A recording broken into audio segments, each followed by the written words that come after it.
Yes, guys, welcome back to SFeatleyTV, and we're here with a brand new show, which is part of the sort of new direction I want to take this channel. We're here with the uh, historical Gunners show. We're going through the greatest the greatest moments, the history of the Football Club, from its founding in 1866 to the present day. And we're gonna start nice and easy. I know it's quite like relevant to where we are now, but we're gonna start quite easy and where or what everyone knows, which is obviously the first half of Wenger's era. And yeah, so we've got Bargav with me. How are you, mate? I'm doing well, Steven. Excited for the chat. Wicked. And we've also got Luca from This Is Luca's Live. How are you? Yeah, big up, man. Thanks for having me on and all that stuff. And I'm looking forward to going back when Arsenal weren't a banter club back in the day. So I'm looking forward to that. Yeah. We're not going to be talking about anyone that wants to try and like mock us about what's going on right now. I'm not even going to bring the comment up. We're not talking about that. We're keeping it to the point of the topic, which is obviously from 1996 to the Champions League final of 2006, the Highbury years under Wenger. So we're gonna start. Yeah, we're gonna start. Obviously, just I mean, it would just bring it back just a little prelogue to it. Like the year before, obviously we lost George Graham in 1994. Well, no, not yeah, 1994, 95. Sorry. Um, and obviously 95 we lost him. We had Bruce Rioch come to the club for 95 and 96. The only thing probably decent he did was buy Dennis Bergkamp, who helped us stay in Europe that season. And then obviously Wenger turned up in 96, 97. And the first thing was Arsene who? No one had a clue who he was. He came from Japan with not the most glittering of resumes, I must say. But yeah, no one no one knew about him at all. And yeah, I wanted to start with you, Bargav. Like, um, if you looked back on it back in '96, how would you have felt with the appointment of Arsene Wenger? Before obviously before what we know now happened with Wenger. Like, if we looked at it as he first turned up, what would you have said? Yeah, I mean, I think it was definitely different times. I don't think we had social media as much back then. So, I mean, I don't think. Um, See, that's the thing. It's like it was more local, right? So anybody whoever had opinions, it wasn't as like out there. So at that time, like obviously as a fan, I think you would have looked at this and been like, um, why is this happening? I mean, like you said, Arsene who. But at the same time, like it was a risk, I guess. But there were people like lauding him, weren't there at that time? Yeah. I Well, mean, because no, no, Wenger, from what I've read, he was all over Japan. So he was in Japan, right? But he was also part of like the big his big name in FIFA for his like yeah, speeches at the World Cup and stuff like that. So yeah, he I wasn't get that. really his managerial career wasn't the best during that time, but he had some connections, I guess, that did stand out for him. Yeah, I mean, don't get me wrong. Um, I think that he had some sort of career going in Japan, but compared to the Premier League, everyone was like, "Well, what are we getting here?" No one actually had a clue who he was, to be honest, when he came in here. So, and obviously, Arsenal fans, I know most Arsenal fans are going to give like the manager a chance, but they probably didn't expect what they were going to expect. What happened in the end with Wenger, and like it was kind of like the talk of the town was just like, what was the direction the club going to go in with this guy? Luca, how would you like felt about it if the appointment was being made now and all he had was that experience from Japan?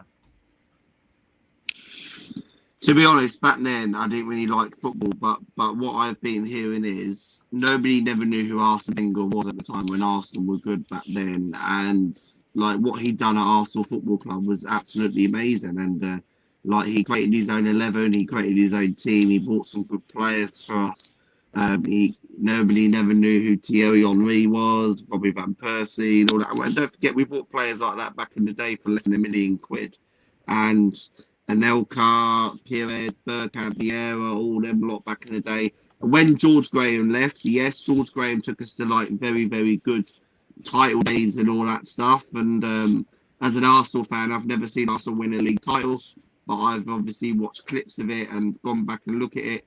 But Arsene Wenger coming in, what he achieved was absolutely brilliant in the late 90s, early 2000s. And for us, we were a good team back then, before the Conkeys came in. And I just think when Wenger like coached like Japan or something like that, and then he went to like other clubs and that, I think Wenger coming in, he created a very good team. He created a very good solution, and he was really good, weren't he? Yeah. Obviously, make sure to. By the way, everyone, make sure to smash the like button and subscribe button, please. It's really, really important you do that. Come on, guys. Let's make sure to get people involved. Yeah. If you know anyone, please do And smash it the can be like and done. subscribe. Right, please don't shut up, please. Please do smash the like and subscribe. It's really, really important to us. Yes. I want to try and look back and look at some old. I found a news article of the time from the Guardian. It's the bookies thought Johan Cruyff would replace Bruce Weir, but our Arsenal board imported an unknown Frenchman who had been coaching in Japan. Not everyone was impressed, so probably like how everyone was probably reacting, maybe with let me think, maybe how would you say, maybe even with Arteta, maybe in a sense, is that a lot of people were thrilled the fact he's turned up. No one expected great things from him. I am a child. Like most things to do with Arsenal in the 1990s, Nick Hornby summed it up best. I remember when Bruce Weir was sacked, one of the papers had 3 or 4 names. It was Terry Venables, Johan Cruyff, and then at the end, Arsene Wenger. I remember thinking as a fan, I Arsene Wenger, because I haven't heard of him and I've heard of the other 2. Trust Arsenal to appoint the boring one that you haven't heard of. So not a lot of people they were very skeptical of Arsene Wenger and never had a clue about what he'd been doing in Japan, or what he could have, or what the potential was with Arsene Wenger. So obviously, it was for him. It was going to be about trying to win the trust of the fans, and immediately he did just that. He literally just immediately took complete control of that. I'm going to bring Vivian in as well. How are you? Hi, hello. Hi, how are you? Fine, thank you. How you feeling? Yeah, I'm doing okay, much better today. Of course, and we're going on about the appointment of Arsene Wenger, and we are just saying no one was mad, like in no one was convinced of this appointment. And I just asked Bargav and Luca the same question. If this appointment was being made now, not knowing of what was to come from Arsene Wenger, and you only had the experience you had in Japan, what would your reaction be as an Arsenal fan?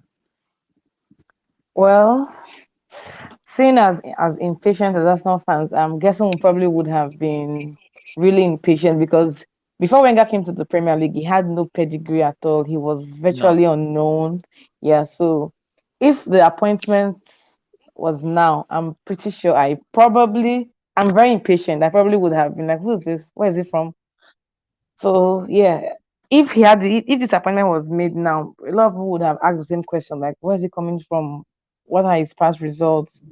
What has he done in the past? Would have probably asked the question and fitting too, because we virtually did not know who Wenger was before he came into the Premier League. Yeah, absolutely. I mean, no one would have been absolutely convinced.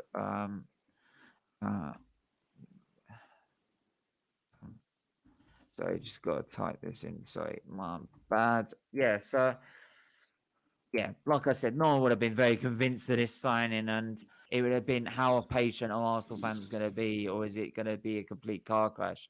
So yeah, obvious, but it took it was about a matter of time and how quick he could win the fans over, and I think he immediately did that. I mean, I think we finished third in our first season, whereas if we look at 1995 to 96 Arsenal, shall we say?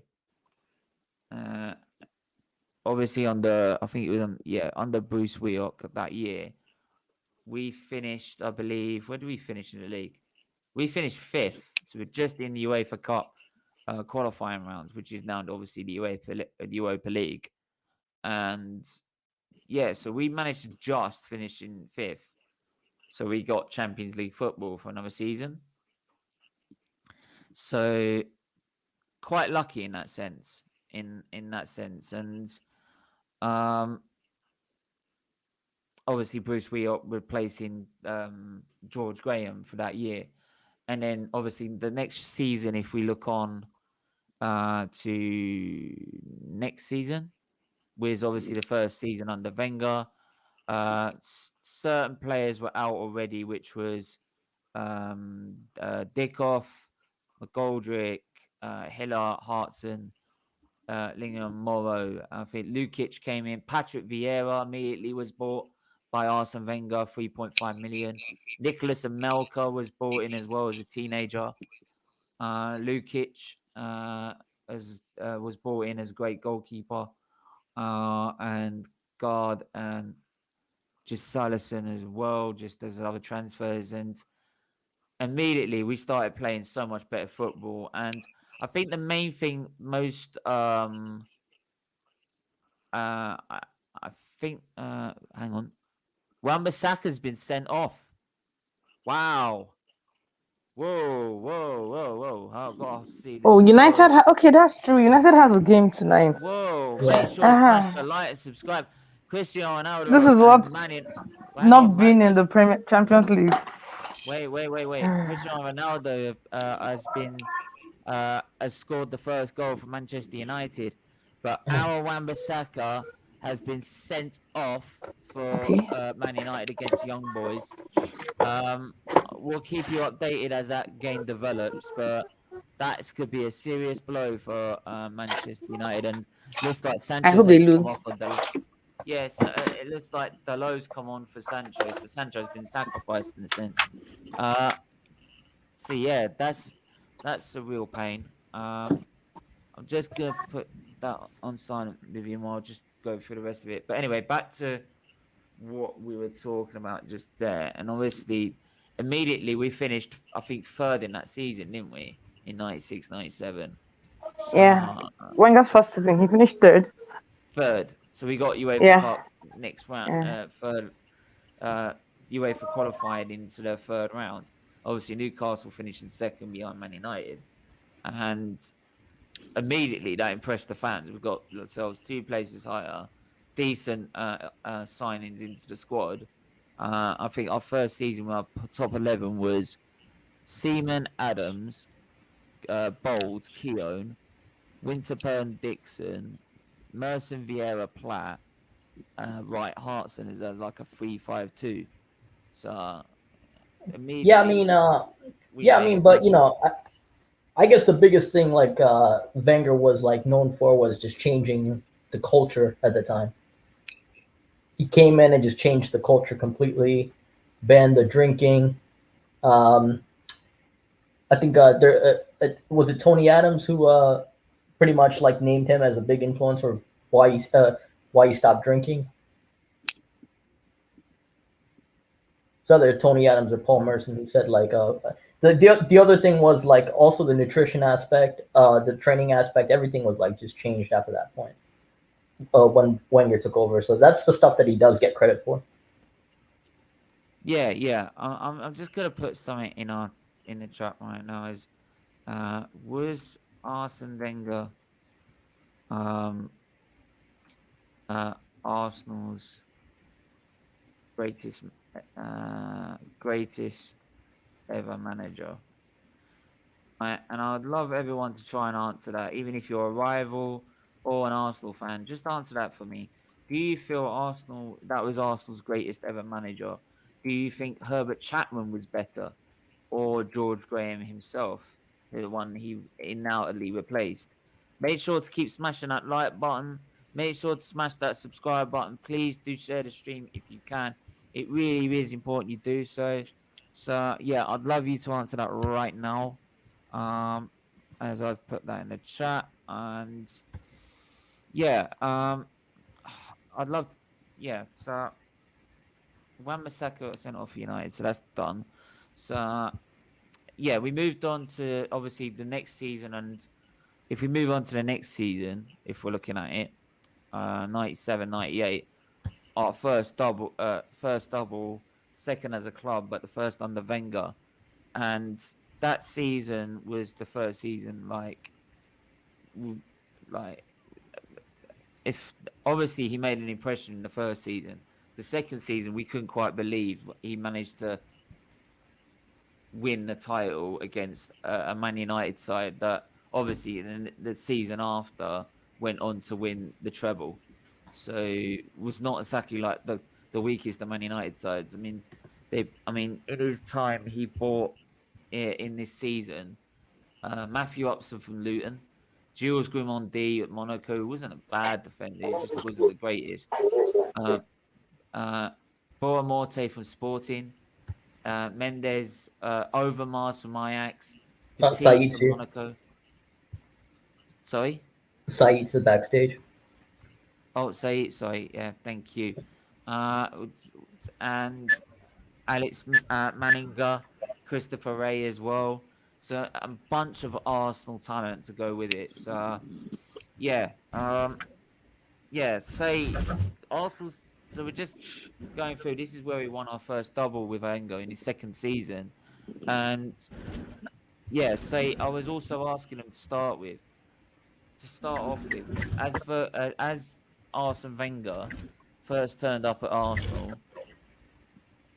If that would happen to now, before everything that happened with Wenger, would you have agreed with that appointment? Well, yes. I mean, obviously, and the reason why is that, yeah, it's true. Arsene Wenger wasn't a big name in football itself, but he had still done bits with Monaco before he went to Japan. So, for me, when I look at managers, I look at what do they do when they manage a team? What is the philosophy? Are they like type of managers? They're managers who are project managers. They are managers who just go there for a short term and they are proven winners. I think with Arsene, you can arguably say that he was definitely a project manager that done well for him in France and then later on went to Japan. And obviously, we have to understand back then, England and English fans didn't know much about French football. This was before internet, this was before social media, so for a lot of English fans, it was like Arsene who. But obviously, me as a young kid, I used to follow a lot of French football because a lot of the players that I liked came from France. So for me, yes, but I can understand why there was such a skepticism towards Arsene when he first arrived. Yeah, I hear that. I hear that entirely. And yeah, I think for and that's why it was so great. He managed to, in those 2 seasons, won Arsenal fans over by getting that third place and improving the squad, and then again being able to take on the might of Man United and being able to beat them. And I mean, like, beat them to the title, and which was an unbelievable thing, and win Arsenal's second only ever double for the side. Yeah, it was amazing. amazing. Just for people who maybe were very young at that time, or even maybe weren't alive. At Man United back then is quite similar to what City are now. They were basically winning all the titles in England, and they were buying the best players both in England and outside England. What I So say, it there's was a big, the next season they won the treble. yeah, exactly. Yeah. And we were unlucky because Barker missed that penalty in the semi-final against Yeah, he did. United. Yeah. I mean, obviously, we're going to move on to further on because obviously Arsenal spent obviously in the 98-99 season, the 2000, 99 to 2. I'm going to bring some of the players that came through from 98 to 99 and 99 to 2000 whilst we're finishing behind Man United in second place all those years until we then eventually won the double again. Going to bring you some of the players that came through the squad and some of the players that came out. So I'm going to go through them, which is Grondin to from City. I'm not going to go through many. Vivas, Lundberg, Pennon, Kanu, Diarra. And out that season was Platt, Krioma, Hughes, Wright, Marshall, Rankin. So some of the so again, players in and players out in that season, and then again next season. Now this for us, I think for Arsenal was like the key season in terms of player signings, and I say this for this. Right, we bought Luzhny, Volts, Maltz, Silvino, Suka, and then lastly, for £11 million, Thierry Henry from Juventus on the 3rd of August. And we shipped out Anelka to Real Madrid, Hughes, Boamorte, Reiser, Crow, Bold, Guard, Dial. So, yeah, but the key one, Thierry Henry, and obviously that. If you mention Thierry Henry, you think of Wenger's era clearly, and if it weren't for Arsene Wenger, I don't think we'd had the Thierry Henry that became known as the GOAT of the Premier League. To be honest, the Premier League's best ever striker. I mean. Bargav, looking back at Thierry Henry and Wenger, I mean, Wenger made Thierry Henry what he was and made him the great player he is. Bargav. Yeah, are you saying like Wenger's influence on him? Oh yeah, and yeah, the fact he could manage to turn that player from a left winger into probably the best, deadliest striker the Premier League has ever seen. Yeah, for sure. I mean, so when you look at Henry, like he was a complete striker. It wasn't just the goals. He could finish left foot, right foot. He was strong. He could assist like crazy.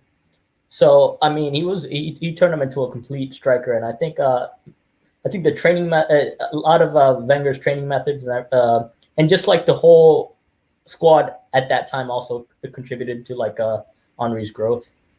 You got to give him that. But you also have to remember, because Henry didn't exactly start off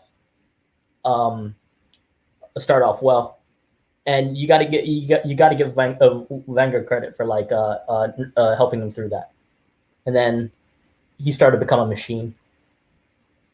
Yeah, the guy was an absolute machine, and also the way, like the way he used to glide through defenders and amaze and like entertain the fans as well. Some of his football was just extraordinary and really fitted into how I mean, Luca, it really fitted in how Arsenal wanted to play back in those times, and then Henry managed to suit the way Wenger wanted to play to a T. Luca, is he there? To be honest, right? Can you hear me? Yeah, go on. Yeah, that's good, but right, let's go again. Right, okay. To be honest, when Thierry Henry, right, that price back in the day, 11 something odd £1 million. Nobody expected how Thierry Henry was going to be good, and what he done in the Premier League, how Arsenal like developed this guy was absolutely amazing and achievable. And Thierry Henry as a player, what he done, scoring goals, 228 goals for Arsenal, Wenger building him up, signing him from Juventus. It's absolutely amazing because Henry's goal scoring is just absolutely phenomenal at Arsenal, and he just kept scoring like all these great goals, what the fans were very excited about. And for a guy like that on a cheap bargain, mate, people will go and look at that thinking, you know what, Arsenal paying that type of money, nobody never knew who he is. You look at clubs like Manchester United and Cristiano Ronaldo in 2003, Chelsea got Drogba in 2003-4. You're thinking, like, okay, why did we not snap Thierry Henry back then? So what Wenger done back then was absolutely amazing. Yeah, I mean, for like, and it's not just sort of like the just the fact we had Henry as well. We had such pool of talent. I mean, Bergkamp. I mean, we go on to like 2001, 2002. I think our best partnership was our best formation. I think was Seaman in goal. Correct me if I'm wrong, by the way. Lauren on the right or Dixon on the right, wherever you want to put there. Cole on the left. I think it was Adams or Campbell. Then it was Vieira and Petite. No, Petite wasn't around then. Petite, if we're looking at 2001, 2002, our best, I think it was Gilberto, was it? Was Gilberto Silva there? No. Yeah, No, which was year it? are we talking about?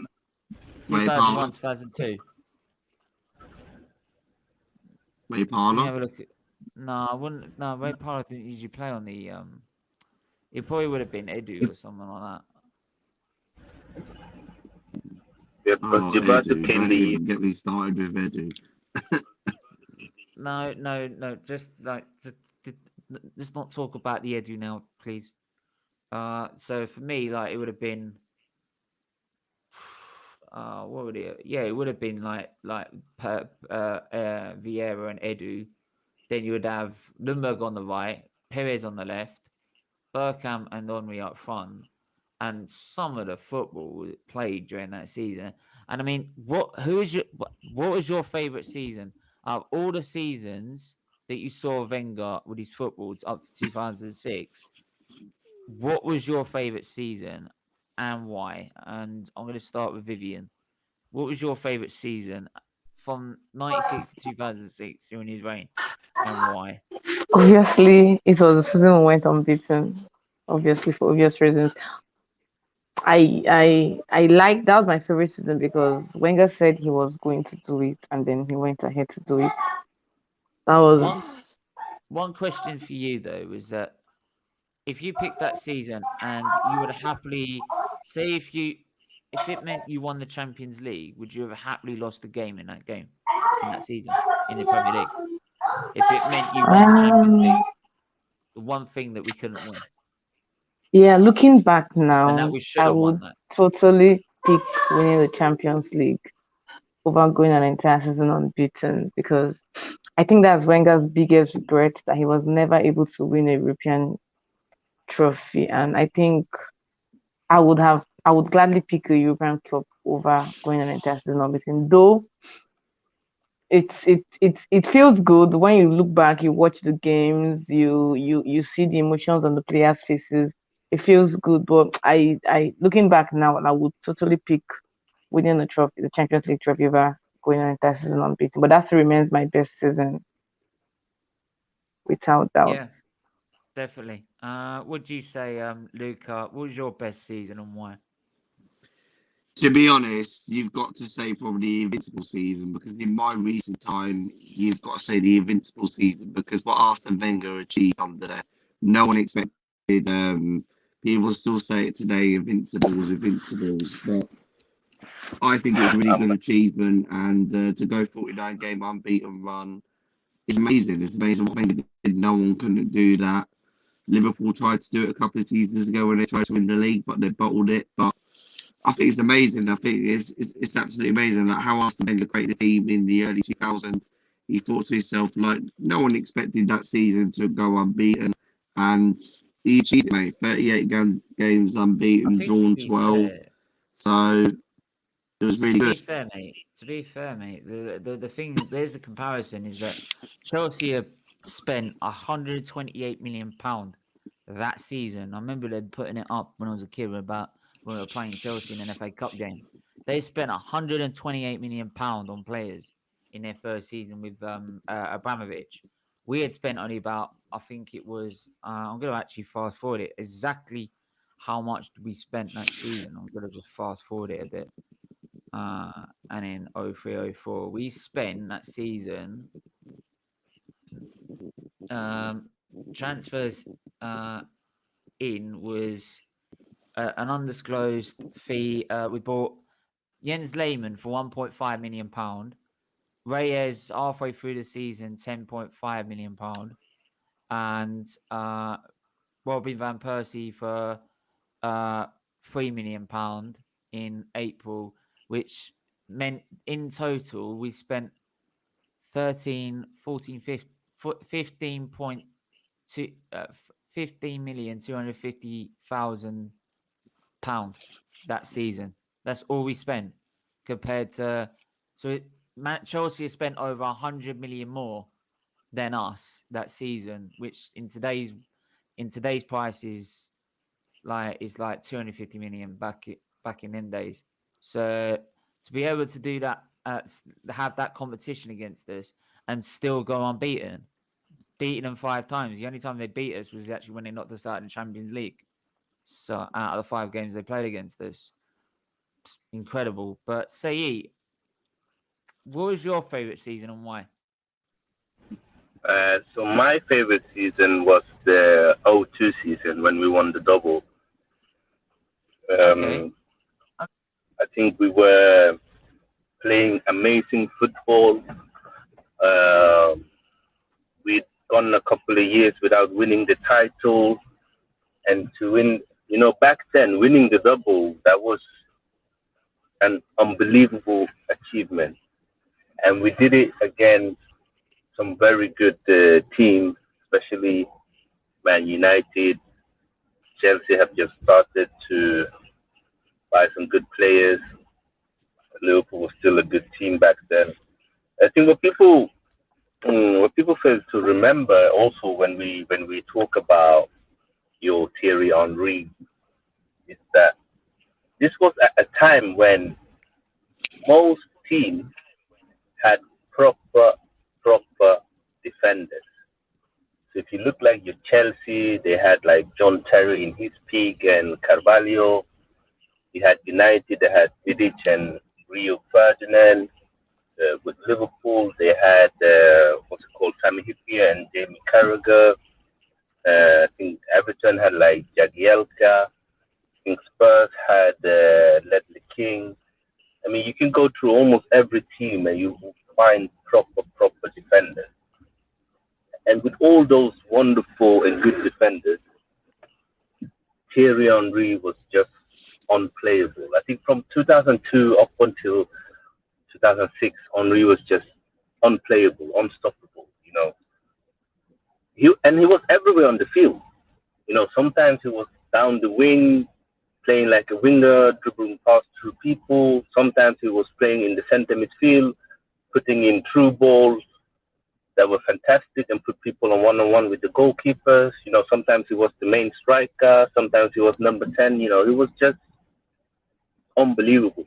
It could be one-touch football, 1-2 combinations, dribbling, solo raids. He had it all. He had it all. And I think that season and obviously the Invincible season, they were amazing. But the reason why I hold the 02 a bit higher than the Invincible season is because I do think that 04 we should have won more. That's the only thing. I'm not taking anything away from going through the whole season without winning. That's something that no one has done after we've done it, and I don't think any other team will do it again in the Premier League. And I don't care what anybody says. That's a fantastic achievement. Like it's just that at O2 we won the league and we won the double. We played amazing Yeah. football. So for me, that's think- my favorite. I think we won about, was it 14 games on the bounce? Yeah. Didn't Yeah. we? I think we did, didn't we? So, yeah, I think some of the run we went on towards the end of the season was mad. Absolutely Yeah. mad to that run. Bargav, what was your favorite and why? Yeah, I don't know if I have a favorite, but I would have loved to see. Obviously, I would love to see all our title wins. Looking back, I didn't get to see them. I do. I do kind of wish I could have seen like the Champions League run because there were some good teams that we beat on the way to the final. Okay. That year was pretty special too. I mean, we beat Real Madrid, Inter Milan, on the road to the Champions League final, and I would love to see that. But I think Well, maybe the 2000-2001 season. Okay. What, the 2001 season? Not 2001. Was it You mean 0102? the one Saeed was mentioning? The double 2001, 2002. Yeah, 2001, 2002. Okay. I mean, I want to push on a little bit. So I want to get to the last part of this, which is about like the stadium, the new stadium that towards the end of it. Now, obviously, we had that Invincible season, which we end up going into the next season and go up to 49 games before eventually getting beaten by Man United, which was a shame because we were. I think we were decimated by injuries by the end of that season. By the end of that run, I think we had Fabregas playing in our midfield at one point, which was never going to work against Man United. He was only a kid, so yeah, yeah, it's a shame. It's a shame, but I want to move on to I want to just quickly whip through that, and then obviously with our last season at Highbury, we struggled in the lead. I mean, we just qualified for top four on our last day, thanks to Tottenham having some deciding to eat some uncooked pasta and having some lasagna for dinner, and also Arsenal managing to get the victory against Wigan, and it was on the last and. That last day obviously was emotional because we had to leave Highbury of 93 years for something that was planned. Now, a lot of people don't know this. The idea, apparently, from the stadium was not Arsene Wenger's. It was actually George Graham's idea. So, but I want to just focus on that because I think what we can be thankful for is the dedication that Arsene Wenger had to that stadium. I mean, he designed it to this absolute detail of what he wanted in it, what things he wanted to be included, what should be entailed in it, and lots of the standards that we have in that stadium are down to Arsene Wenger. And how I compare it to is like the east and west stand of Highbury that's behind me now, right? That were built by Herbert Chapman. The idea of Herbert Chapman of building a stadium that makes it look like you're going to the theatre and this dramatic theatre place called football, and making it so luxurious and beyond anything that any club has come up with before. But unfortunately, he passed away before it actually meant he could actually see it happen. It's kind of like the same with that, where a manager again designs and improves the standards for a stadium to such a high level and puts us in that 21st century. For so much as Herbert Chapman advancing us and making us one of the best in the 20th century, Wenger then advanced us and put us one of the best in terms of facilities and stadiums into the 21st century. And that's not just so much as the the stadium, the training facilities as well, London Coney, the training facilities were also improved. Everything under Wenger as a club, you could all the way up to 2006 were improved time all the time to such a high level, so that we could compete with the greats in Europe. Which is why that even though we were struggling in 2006 and on our season, we were going to teams like Real Madrid and beating them at the Bernabeu. The first English team to do that, right? Beating Juventus in the quarters, beating Villarreal in the semis, and when eventually we get beaten by Barcelona, though we were 10 men up and actually took the lead. So to be able to compete on that level, and obviously we were all sold the dream that it was going to go, and I don't want to go on to that point, obviously, but of going to the Emirates Stadium. I mean, Saeed, how is it for you as an Arsenal fan to watch at the time before everything that happened with the Emirates? How did you feel on that day when Arsenal had to leave that stadium? I mean, for me, it was mixed emotions. Because I remember I was in 2006. I must have been 17 years. So I was in college, and obviously back then, Arsenal was one of the best teams in the world, and we loved Highbury. We loved the way Highbury was defined. We loved the fact that the ground was so close to the fan. We loved the fact that people that lived around Highbury could actually watch games from their flat. You know, it was Highbury defined what English football meant to English fans. I think that's the best way to describe Highbury. And then we were going to move to Emirates.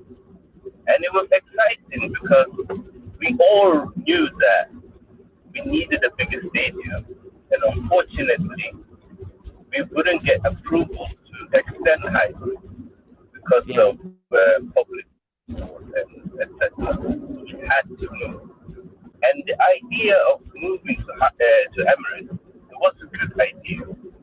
I think we had probably outgrown Highbury, and we were already one of the best teams in the world. Now we wanted to become the best team in the world. We wanted to become a superpower in football, domestically and globally. So the best way to do that was now, okay, we needed more revenue. How can we get more revenue? Yeah, we need a bigger stadium. United had Old Trafford at 90K, so they almost doubled the amount of people who could go to games. So the idea was good. I think the issue was the people who we choose to lead it. That was wrong. It was this regime after, like, we had built the stadium that came in after. Yeah. That obviously I don't want to touch that until the next part, but that'll be I think for all rival fans that want to come and banter us, I think that'll be a fun stream for them. But what I want to see is, Bargav, how did you feel about seeing Arsenal move from Highbury to the Emirates? See, listen, like Highbury was amazing, right? Like, I mean, it like, you know, like most people say, like, you know, like we lost our soul when we left that place. And the thing with it is, when you watch the games back then, there's a little bit of a passion and enthusiasm. It's like, I think the fans, people describe it as like the fans had a connection to the stadium, like being up close. Sorry, do you know what I want to see? What it felt for me when I was watching it, when I used to watch Highbury, and I want to watch it now. Every time I watched Highbury, I felt invincible. I felt like you couldn't beat us here. You could do whatever you are. You could be Man United. You could be Real Madrid. You could be Barcelona. You couldn't beat us at Highbury. You couldn't do it. Yeah, that's up. And if you did, we made sure you knew about it.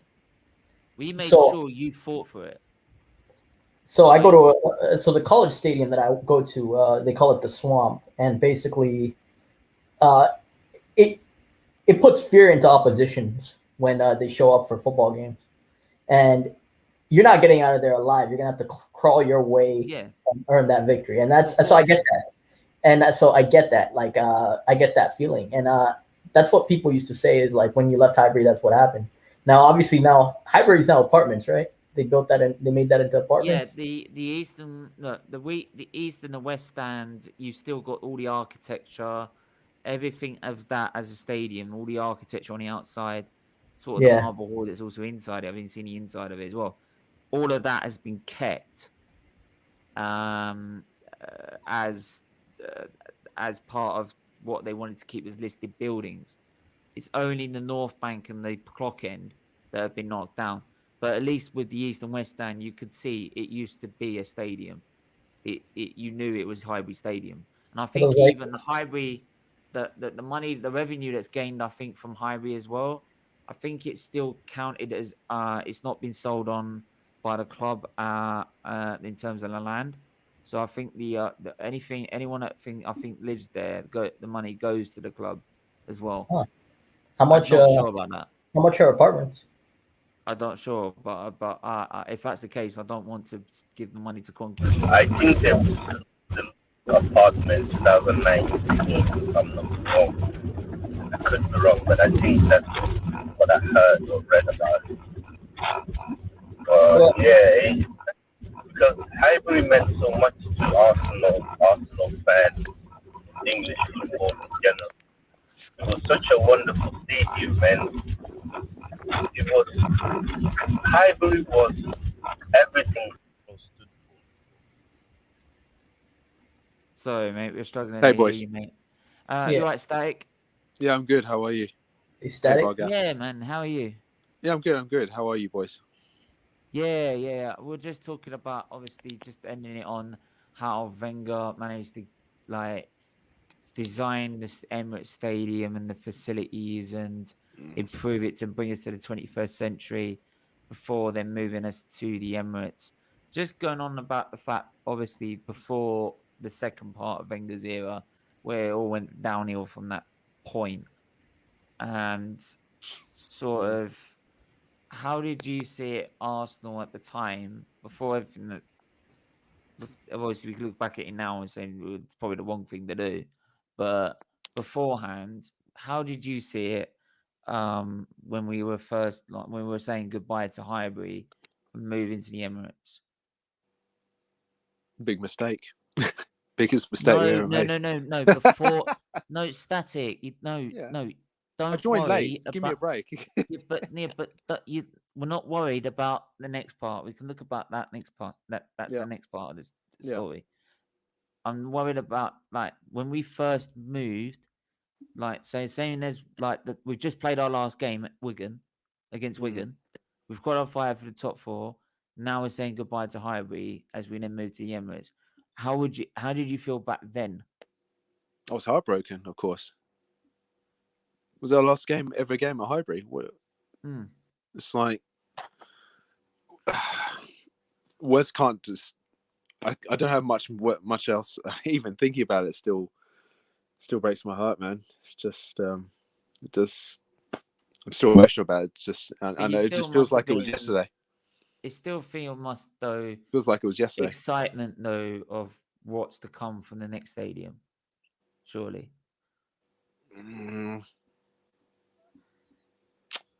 Not really.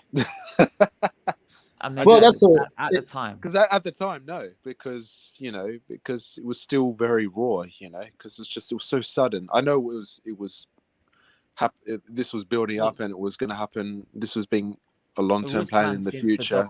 Yeah, I know that. That's what I'm trying to say. I know this has been going on for a few years, but I didn't even pay much attention to the news, to be honest, about us moving. I heard about it, but obviously, I would say in the last season, that's when I really actually knew that we were going. But no, it's just it was like I said at the time. It was still very raw for me and still emotional. I think first at the time, the way football was going, it was right for us to move. I think for a big club like ours, we couldn't compete with a smaller stadium. I could see validity in that because we couldn't. And you can't. You see the clubs now, like big clubs, such not even like clubs like Leicester. Even Leicester got more fans than we did from Highbury. They can't compete compared to the big clubs in the league. So it was right at the time to move, I feel, but I thought it was too soon. I Go think on. for me, the regime after is the ones that spoil it. For me, What it's was not the capacity? What was the capacity for What, Highbury? Highbury? About 39,500. About Okay, yeah, 30 yeah, definitely. About 38. Just under 40,000. Yeah, you couldn't. 38,000. It used to be about 40, 50,000 before. Yeah, you're right. It was before- about 38,500. Yeah, that's right. Yeah, it was about 48, 50,000 before they had to make it all seater Used to be stadiums huge. after the. Yeah, even above 60,000. But they like in the 1900s. But then it got smaller and smaller. And yeah. Well, that's the problem. I mean, that's the problem is because right now the Emirates Stadium is still used as like for concerts and stuff, right? There's that part of it, and then look, I get the culture part, but most of the stadiums in the U.S. are like 80,000. So at that time, I think there's a part of you that's like, yeah, like the really big ones are like 80,000. But like for the most part, like when you look back at that, you're like, you do miss it, but then at the same time, you're also promised that new signings are going to come. There's going to be a lot of things, so you're excited for the future. Kind of like what Steven said. I mean, bigger revenues mean like bigger players coming. That's what you think. It didn't quite happen. Yeah. By the way, big up Rich Sports watches. Smash the likes, everyone. Please smash the like, smash the subscribe if you can. Hit the share button, please. It's really important you do so. Sorry, it's struggling there. Sorry to interrupt, Stephen. Can I just say to the one person that's disliked, well done for boosting Stephen's channel. A thumbs up from me. Woo! Don't just ignore him, mate. Just ignore him. Just not pay attention to him. I don't care. So I'm just highlighting the person.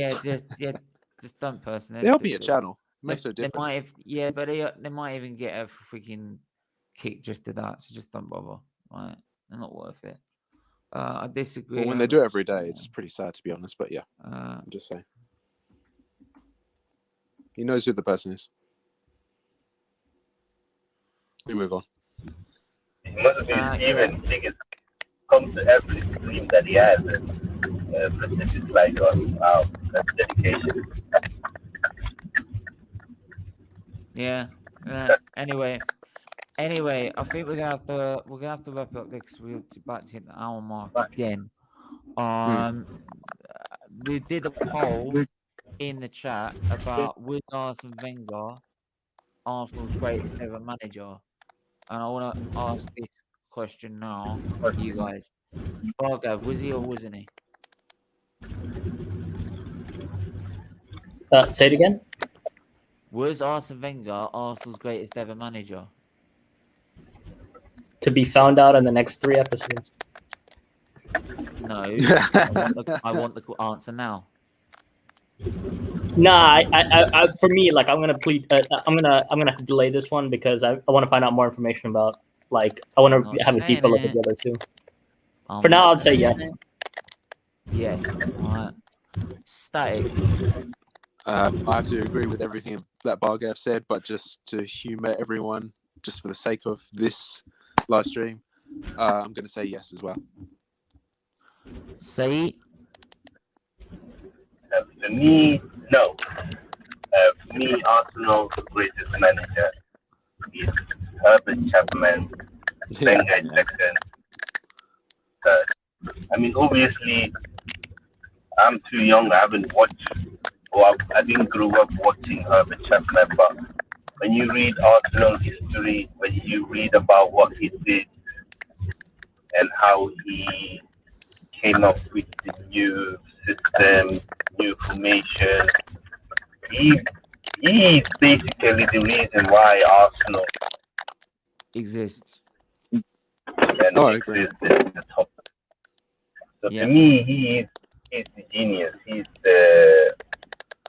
the brain, and Yeah. Arsene is the I architect. I have to agree. I have to agree with Saeed because like To for be fair, it me was a trick question, Stephen, but fair enough. well no you have Yeah. options there. No, you have options there. Yeah. Right? You could have quite easily no. You could have quite easily said no Herbert Chapman or no George Graham or yes, but Well, technically my answer is yes and no, but you wanted one answer, so yeah, one in one answer. Plus, I don't know if we're say doing it's another not. episode, so to Well, we're go doing the further into second this. part. We're doing the second part of Wenger Zero later in another episode. But Yeah. I want to go on to That's why I said right now, yes. yeah, I wanted to do no, but I wanted to say no Yeah, fair enough. either way. I want to say both sides no anyway. I'll tell you why. Yeah.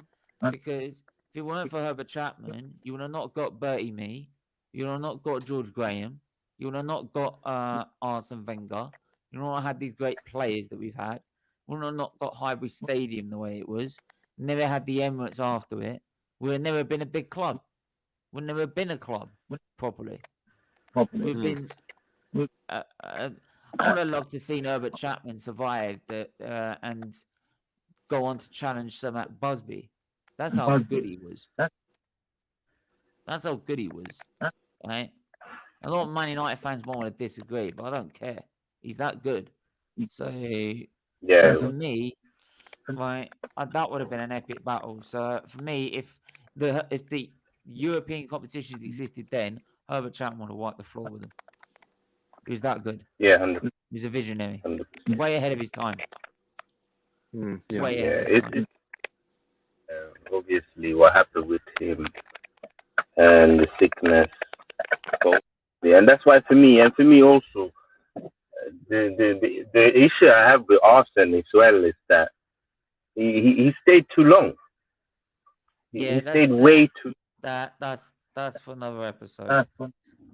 Yeah, all right. That's for another episode. Don't worry, we'll get to that. You see, and his peak it was amazing. I mean, Arsene has given me some of the best moments in my life.